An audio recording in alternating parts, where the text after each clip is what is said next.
Tentunya kalau kita melihat kondisi global pasti sedikit banyak akan mempengaruhi, tetapi tujuan saya melihat ini adalah kondisi di Indonesia sendiri, karena di Indonesia sendiri kita masih dalam tahap growing stage.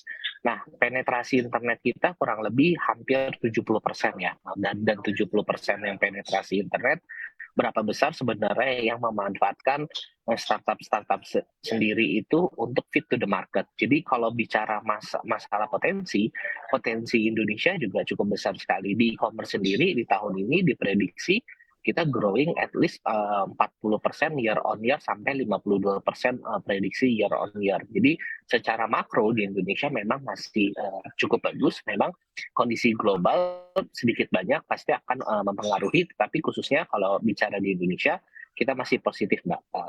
Ini ya apa perkiraannya. Terima kasih. Baik, lalu apa yang menjadi tantangan terbesar dari startup ini hingga harus melakukan efisiensi? Nah, tantangan terbesar adalah untuk menuju sustainability dan profitability, Mbak.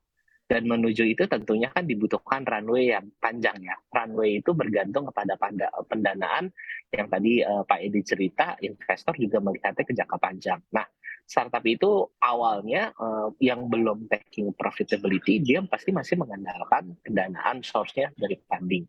Dan source dari funding itu kan pasti ada jangka waktu dan mekanisme runway yang terkadang memang pilihannya adalah investasi. Tapi ada juga sebenarnya startup yang sudah profitability gitu, yang dia sebenarnya bisa sustain tetapi mungkin growing state-nya yang dia seberapa besar gitu. Jadi pilihan-pilihan itu memang yang harus dilakukan oleh beberapa founder dan startup itu, Mbak.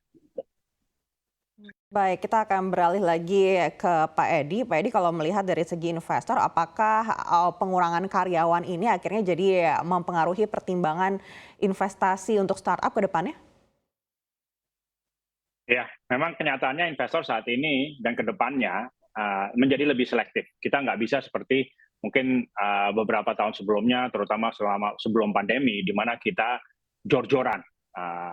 Yaitu ya istilahnya kita spray and pray gitu ya. Kita nggak bisa lagi. Kita sekarang menjadi lebih selektif. Tadi dengan beberapa pertimbangan tadi ya, satu, apakah sudah profitable atau setidaknya sudah ada path to profitability. Are you maybe one of the top 3 in the market? Kalau udah 5 tahun, 7 tahun belum menjadi one of the top 3 atau top 5, ya maybe you're never going to get there gitu ya. Jadi itu harus menjadi pertimbangan. Yang berikutnya adalah yaitu cash flow management. Kita ujung-ujungnya kita sangat memperhatikan bagaimana startup ini mengelola dananya agar burn rate-nya atau bakar uangnya atau manage uangnya itu terkontrol dan runway-nya panjang. Gitu. Karena saat ini kan investor selektif. Jadi yang tadinya uang cukup penting itu 12 bulan, ya sekarang udah harus cukup untuk 18 bulan. Misalnya caranya apa ya efisiensi tadi. Kita sih saya selalu jewer para startup atau founders yang kita invest gitu ya. Jangan terlalu mikirin selalu produk, fitur, marketing gitu ya. Senangnya kan anak-anak startup yang berinovasi itu kan senangnya kan hype tentang produknya dan fiturnya gitu. Kadang-kadang ya financial management perlu. Jadi perlu juga CFO yang kuat ya. Jadi tidak hanya CEO, CMO, CTO, tapi CFO yang ngatur keuangan itu juga perlu diperkuat. Dan selama ini mohon maaf banyak startup yang agak mengesampingkan fungsi CFO. Menurut saya ini penting nih ada sedikit mungkin rambut uban, nggak seperti saya, tapi mungkin sedikit lebih berpengalaman gitu ya dalam mengelola keuangan startupnya. Baik, artinya Pak Edi sampaikan kalau CFO di startup selama ini sebenarnya kurang berpengalaman. Bukan berpengalaman, jam terbangnya aja mungkin belum ya, tapi itu kan bukan salah mereka karena memang ini industri yang relatif baru. Ya kan, ini kita nggak bisa bandingkan dengan industri lain. Industri ini kan ekosistem startup di Indonesia kan ya seperti saya bilang tadi kan, 10-12 tahun umurnya dari awal berdirinya dulu udah Bukalapak, Traveloka dan segala macam di 2010-an gitu. Dan belum mengalami yang namanya resesi, pandemi gitu. Jadi bukan saya nggak nyalain mereka, ini memang belum pernah mengalami aja. Mayoritas orang yang kerja di startup atau yang founders belum mengalami krisis, misalnya krisis 2008 atau krisis 98 gitu ya. Ya ini beda banget gitu ya dengan ya mungkin orang seperti saya yang udah mengalami beberapa krisis. Ini memang perlu jam terbang. Suka apa nggak suka, ini you have to be learning by doing. Memang harus dicemplungin Jadi ya memang ini proses pendewasaan kalau menurut saya.